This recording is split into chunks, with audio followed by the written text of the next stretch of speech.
Umar, dari mana hadis Nabi SAW yang sahih? Di mana Nabi SAW waktu duduk dengan beberapa istri beliau, lalu beberapa istri Nabi SAW mengangkat suaranya. Terdengarlah, Nabi SAW diam, istri-istri pada ngobrol di atas suara Nabi SAW.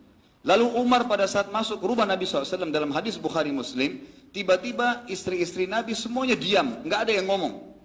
Lalu Nabi SAW tersenyum dengan Umar. Lalu Umar bertanya, ya Rasulullah, apa yang membuat anda senyum? Beritahukan kepada saya. Kata Nabi SAW, saya heran dengan perilaku wanita-wanita ini. Tadi sebelum kau datang, suara mereka di atas suara saya. Tapi pada saat kamu datang, mereka semua senyap, nggak ada yang berani ngomong karena takut dengan kamu. Apa kata Umar? Wahai musuh-musuh Allah. Umar mengucapkan kalimat pada istri Nabi.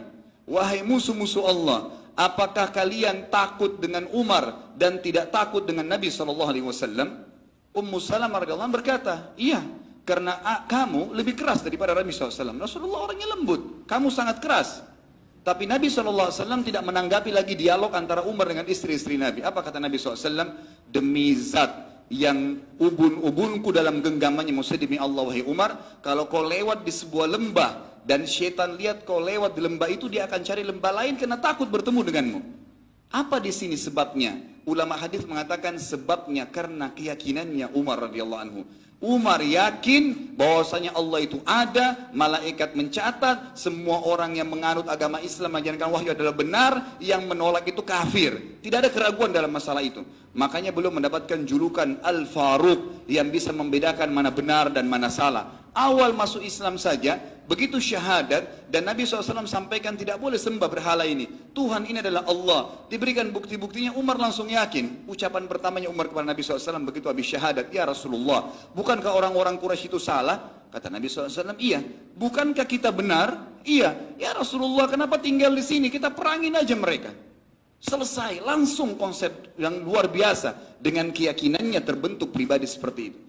Dalam kisah lain, Abu Bakar dan Umar sama perilakunya, suka melakukan perbuatan secara sembunyi-sembunyi, tapi dia begitu yakin dengan tidak menceritakan kepada orang maka akan dapat pahala.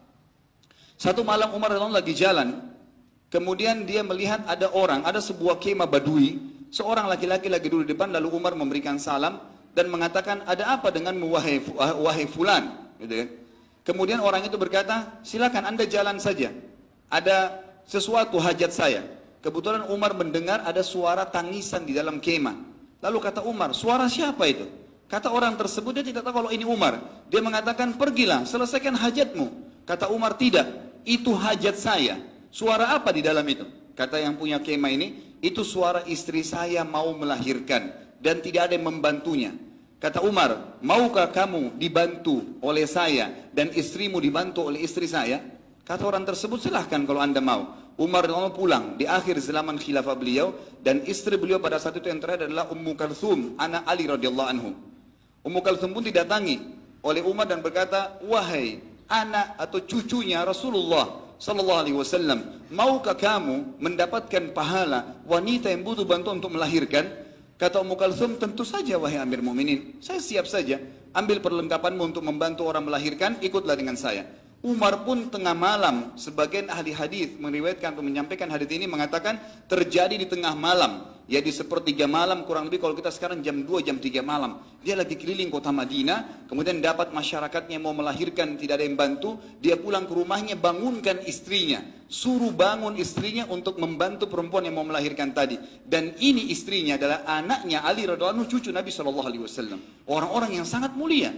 Lalu jalan mereka berdua, lalu pada saat tiba di kemah kata Umar, masuklah ke dalam kemah dan selesaikan tugasmu. Ummu Kalthum masuk ke dalam, kemudian menyelesaikan melahirnya. Laki-laki ini duduk bersama Umar. Orang ini belum tahu kalau ini Umar bin Khattab.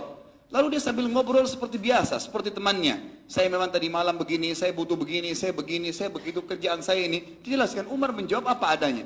Setelah beberapa saat, melahirkanlah perempuan tersebut, kata Ummu Kalthum radhiyallahu anha, beliau mengatakan, wahai Amir Mukminin, wahai raja, pemimpin orang yang beriman, sampaikan kepada laki-laki di sebelahmu, istrinya melahirkan dengan normal.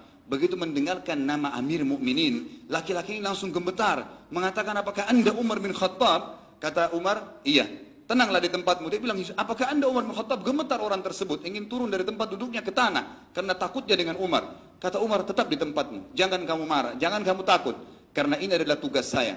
Dan saya memang Umar bin Khattab, serta yang sedang mengurus melahirkan istrimu adalah Ummu Kalthum, cucunya Rasulullah SAW. Maka orang tersebut pun menangis sambil mengatakan, wajar kalau orang-orang semua menyebutkan keadilan anda. Dan saya mengatakan, semoga Allah membalas anda kebaikan dan juga anak Rasulullah SAW. Sungguh satu kehormatan Amir Mukminin membantu saya dan bayi saya dan rahim istri saya disentuh oleh cucu Rasulullah SAW. Apa yang membuat Umar bin Khattab mau melakukan ini tengah malam? Keyakinan.